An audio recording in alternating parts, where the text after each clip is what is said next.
The Local Show, featuring conversations with business owners, employees, and local business leaders about their successes, challenges, and reasons for doing business. Right here in Central New York. The Local Show is locally produced by Zoe Advertising. Now your hosts, Tom and Steve. Welcome back to The Local Show. We certainly appreciate your hanging out with us, your companionship, because anytime there's anyone who can buffer between me and Steve, I like that. It's fair game. I like all of you hanging out with us. There's Tom Soccocio, the golden voice, and then there's the other guy. I'm the other guy. Yes. Steve, tell us a little bit about Safe Harbor Wills and Trust. They've been a big advocate of yours. I don't know how that works. I've been a big advocate of theirs for a long time, friends with the folks that work there, and every week they help people protect their home and life savings.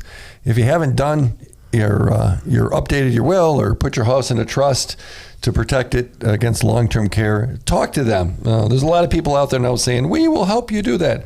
This is all they do. They've been doing it a long time. Feel free to reach out to the team over there. They'll answer your questions. 370-9977, safeharborwillsandtrusts.com. Tom? Beautiful. All right. New person to the show. Let's not scare her away. It's Carol Wolfe-LaRochelle. She's the owner of Wolfe Painting, or Wolfe, yeah, let's start that again. Do that again, Wolfe Tom. Pro Painting. Yes, we got to put the pro in there. How are you there, Carol? I'm good. How are you? Good. You know, I didn't ask you before we started this interview whether you were a Kara or a Kara. Kara. It is Kara. Yeah, okay, good. Thanks, Kara. Because I know that can go either way, right? Yes. So, Kara, where are you from originally? So I'm from here originally. Yeah. I went to school in Greensboro, North Carolina. So I moved away I was gone for about 5 or 6 years, and then I ended up right back here. What's in Greensboro? What schools? So I went to school for interior architecture. Interesting. Yeah. What is that? So it's interior design, but more focused on the structural aspects of it. So is it like architect light? A little bit. You can go on to a master's degree in architecture with that degree. So it more focuses on the like I said, the structural aspects of things, wall placement and floor plans and that sort of thing, rather than just finishes. Primarily residential, or is it commercial stuff? It can be both. Yeah, we did both. Okay, you could help Tom when he remodeled everything in his house a few years ago, because he did this and then he moved this and he put the island here. Is it that kind of stuff, or to me that's interior design? Yeah. So it's a little bit of both. Interior design, I think they overlap, but interior design I think more focuses on picking out floorings and finishes and that sort of thing, paint colors, and interior architecture is a bit more structural.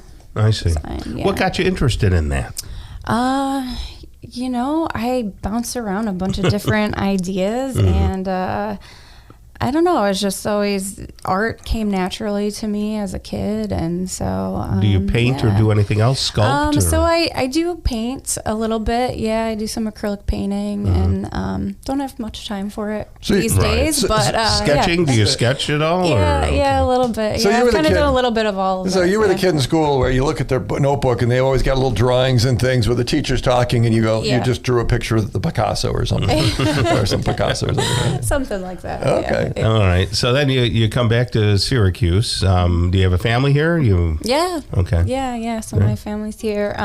So I came back to Syracuse. I graduated in 2010, which was like a horrible time to graduate and try to find a job. Right. It sure was. Yeah. So I ended up, I couldn't find anything in my field. I ended up working at Stickley Furniture, selling furniture, which is a great company to work for. Okay. But it just wasn't really it wasn't my thing. It wasn't my passion. Yeah. But I worked there for about a year.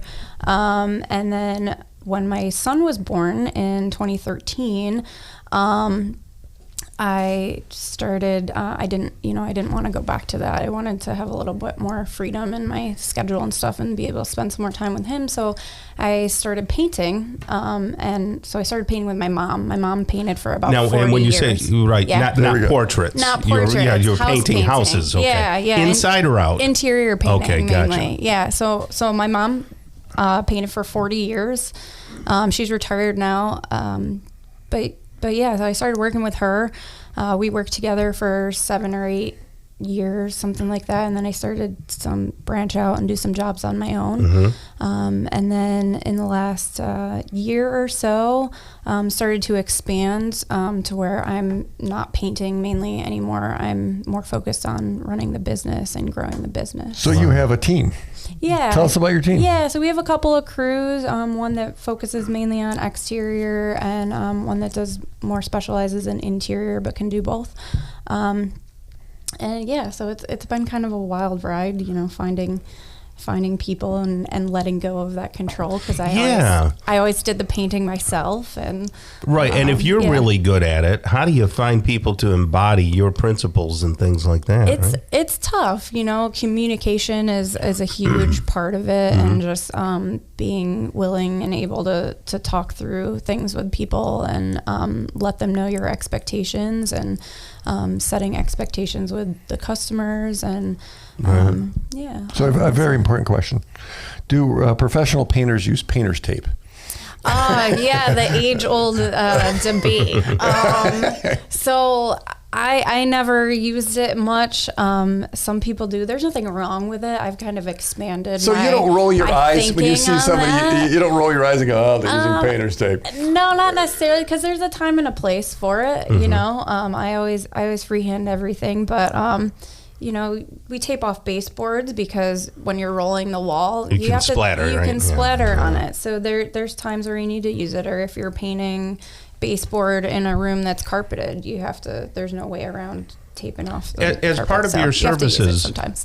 Do you treat the walls as well? So if somebody has beat up walls, you know, lots of tack marks and things like that, will you go in and putty it and sand it and everything? Yeah, absolutely. So anything minor, nail holes, minor defects, things like that is all kind of included. It's like what about major stuff? Somebody put an elbow through the wall or something? So stuff like that we can do as well. Usually an additional charge for something big like that, where we need to, you know, even replace a piece of sheetrock, or just do more coats over it, that sort of thing, more time consuming. If someone was going to do their own painting, what's the biggest mistake amateur homeowners do when painting?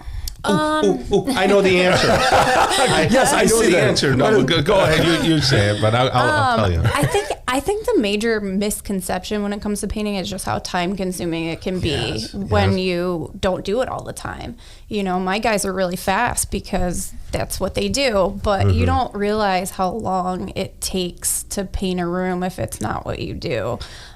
So I always tell people, well, how long, like, what is your time worth? How many weekends do you want to spend on this project? And here's the other thing that she wants to say, and she's probably just, you know, uncomfortable behind the mic and stuff like that. But what she wants to say is it's the quality of the paint. Oh, okay. Yeah, because people tend to use, you know, big box store paint. And I'll tell you, I have a lesson that I learned. I did my dining room when we first moved in. And there was some stuff on sale over at one of the big box stores. So I buy it. And it's the all-in-one, you know, the primer and everything, right? So I put it all over the walls. And my wife and I are like, geez, I'm not sure that I like it. And I see like a little drip.